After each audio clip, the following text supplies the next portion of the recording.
ফিরে এলাম বিরতির পর। উন্নয়নের নামে ঋণ নিয়ে সন্ত্রাসে খরচ করছে পাকিস্তান, রাষ্ট্রপুঞ্জে অভিযোগ করল ভারত। রাষ্ট্রপুঞ্জের এক আলোচনা চক্রে ভারতের স্থায়ী প্রতিনিধি পি হরিশ বলেন, পাকিস্তান সন্ত্রাস ও ধর্মান্ধতায় ডুবে রয়েছে।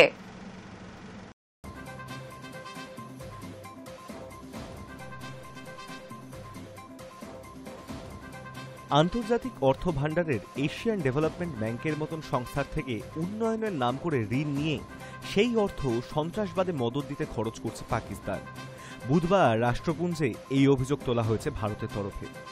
রাষ্ট্রপুঞ্জের এক আলোচনা চক্রে ভারতের স্থায়ী প্রতিনিধি পি হরিশ বলেন, পাকিস্তান সন্ত্রাস ও ধর্মান্ধতায় ডুবে রয়েছে, বেঁচে রয়েছে ঋণের ওপর।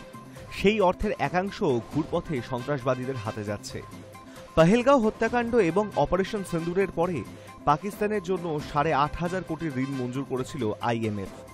তারপর এডিবির তরফে পাকিস্তানের জন্য ৬,০০০ কোটি টাকা ঋণ মঞ্জুর করা হয়েছিল। এমন সিদ্ধান্তের যৌক্তিকতা নিয়েও প্রশ্ন তোলেন তিনি।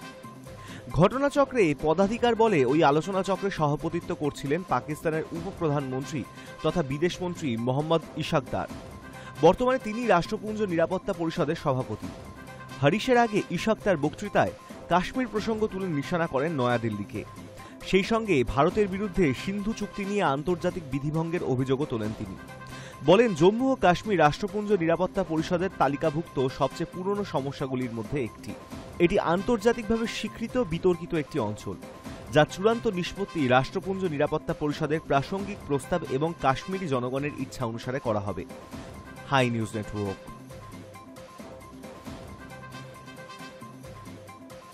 পারস্পরিক বোঝাপড়া আরো বৃদ্ধি করল পাকিস্তান এবং বাংলাদেশ। এবার দুই দেশের কূটনৈতিক এবং সরকারি আধিকারিকদের ভিসা ছাড়াই প্রবেশাধিকার দেওয়ার বিষয়ে সম্মত হয়েছে ইসলামাবাদ এবং ঢাকা।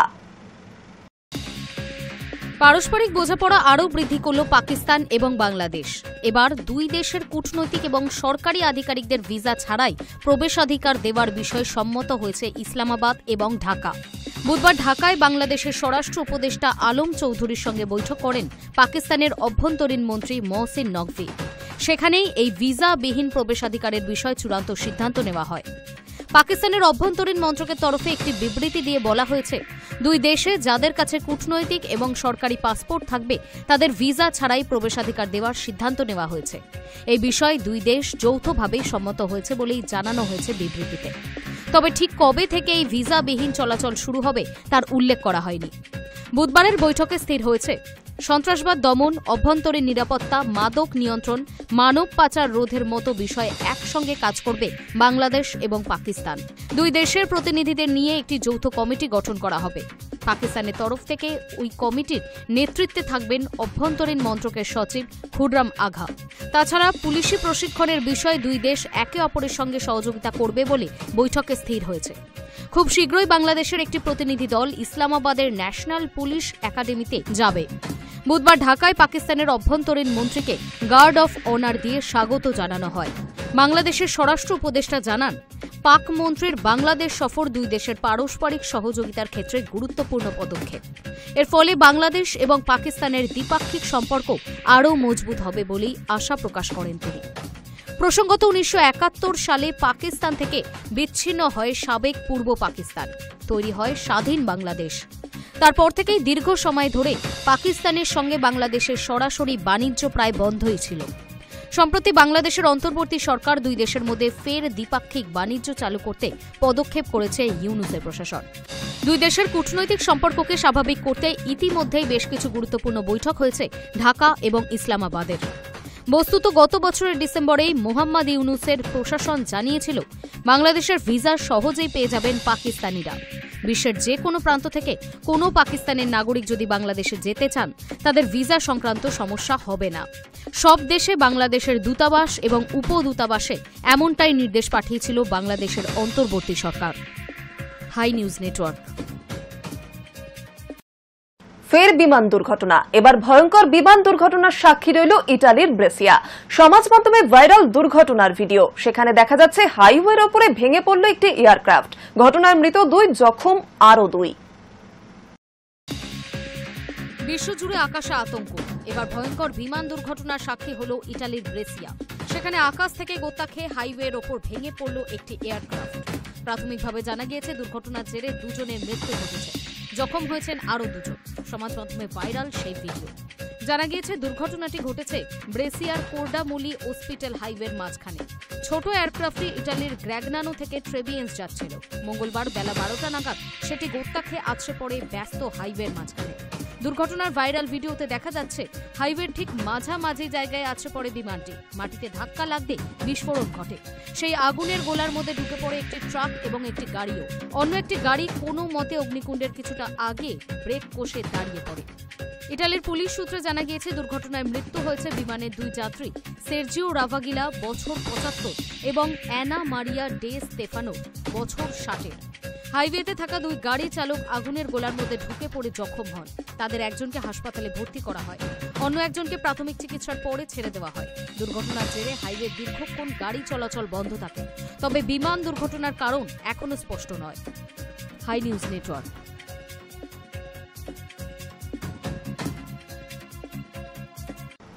উত্তর পূর্ব ইউক্রেনে সুমি ওল্ডবাস প্রদেশের একাংশ রাশিয়ার দখলে। বৃহস্পতিতে হবে যুদ্ধবিরতি বৈঠক।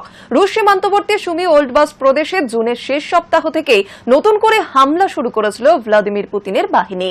বুধবার ক্রেমলিন জানিয়েছে তাদের ব্যাটেল গ্রুপ নর্থের ইউনিটগুলি সুমি অঞ্চলের ভারাচিনো জনবসতি ও আশেপাশের এলাকা মুক্ত করেছে।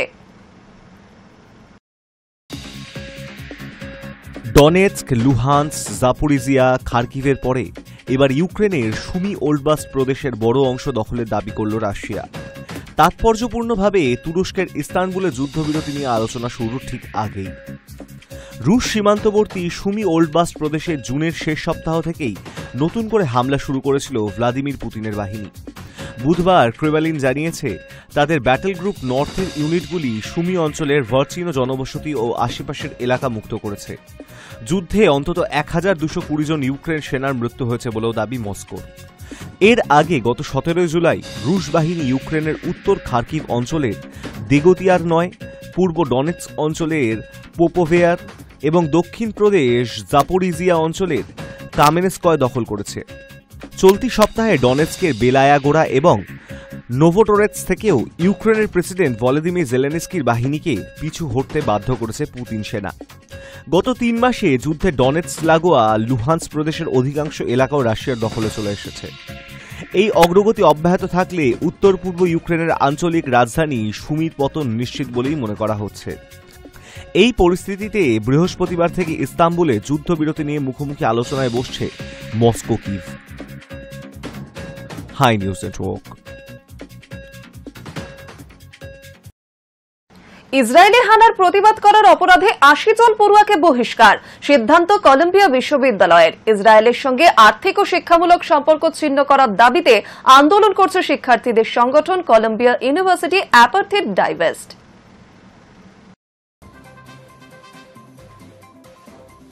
হার্ভার্ড বিশ্ববিদ্যালয় কর্তৃপক্ষ ডোনাল্ড ট্রাম্প সরকারের চাপ উপেক্ষা করেছিল, কিন্তু সরকার নির্দেশিত পথেই হাঁটল আমেরিকারই কলম্বিয়া বিশ্ববিদ্যালয়।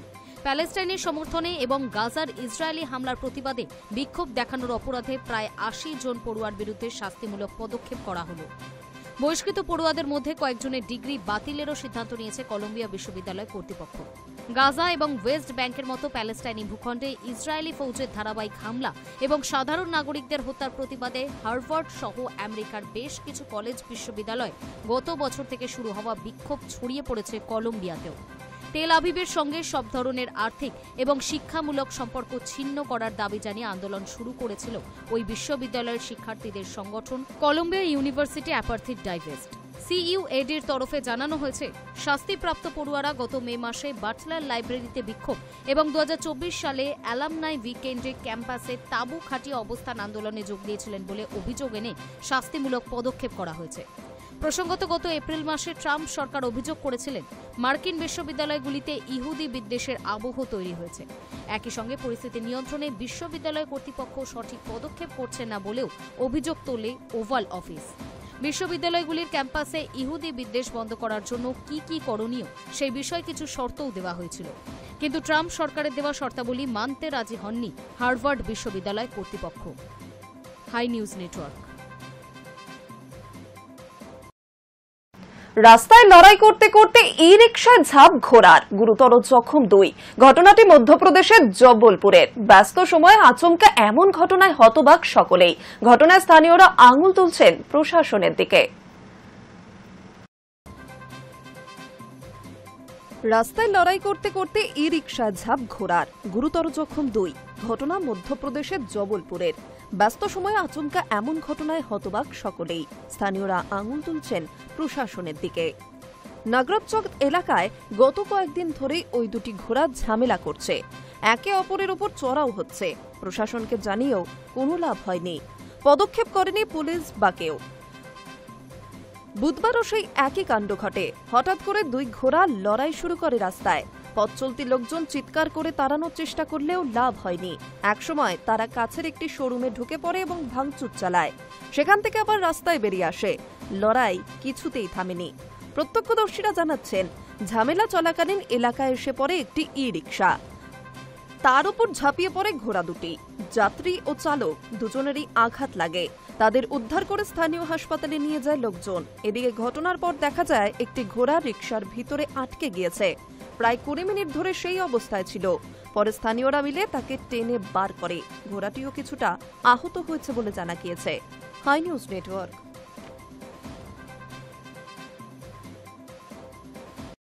নজর রাখছে আবহাওয়ার খবরের দিকে। উত্তর বঙ্গোপসাগরের নিম্নচাপের ভ্রুকুটি। হাওয়া অফিসের পূর্বাভাস অনুযায়ী বুধবার গভীর রাত থেকে রাজ্য জুড়ে শুরু হয়েছে বৃষ্টি। বৃহস্পতিবার সকালেও মেঘলা আকাশ, সঙ্গে চলছে হালকা বৃষ্টি। ফলে এক ধাক্কায় অনেকটা কমেছে তাপমাত্রা।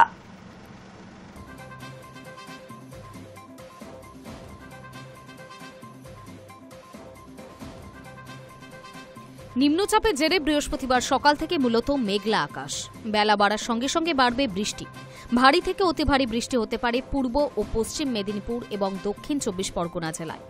বিক্ষিপ্তভাবে 2-1 পশলা ভারী বৃষ্টির পূর্বাভাস পুরুলিয়া, বাঁকুড়া, পশ্চিম মেদিনীপুর, ঝাড়গ্রাম, নদিয়া ও মুর্শিদাবাদে। বাকি জেলাগুলিতে বজ্রবিদ্যুৎ সহ হালকা মাঝারি বৃষ্টির সম্ভাবনা। রবিবার পর্যন্ত ভারী বৃষ্টি চলবে জেলায় জেলায়। ফলে নদীর জলস্তর বাড়ার সম্ভাবনা রয়েছে।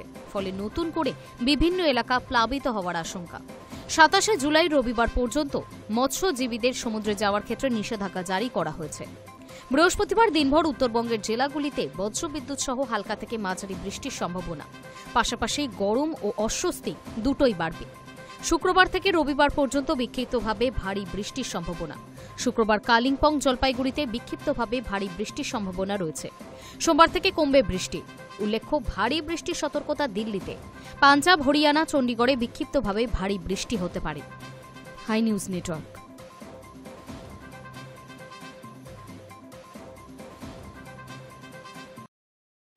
এখন এই পর্যন্ত নিউজ টুডে। পরবর্তী অন্যান্য খবরের জন্য নজর রাখুন হাই নিউজে। নির্ভীক, নিরপেক্ষ।